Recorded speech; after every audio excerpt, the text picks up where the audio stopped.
Welcome to Tutorial. In this guide, I will show you how to factory reset your Sony Soundbar with a full step-by-step tutorial. Method 1.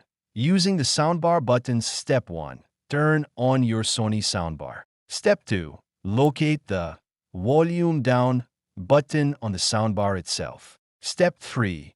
Press and hold the volume down button for about 10 seconds. Step 4.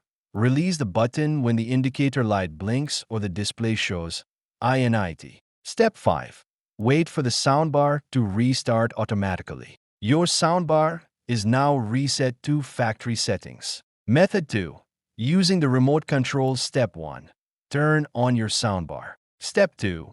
Press and hold the stop button on the remote control for about 10 seconds. Step 3. The display will show reset or blink. Step 4. Release the button and wait for the soundbar to restart.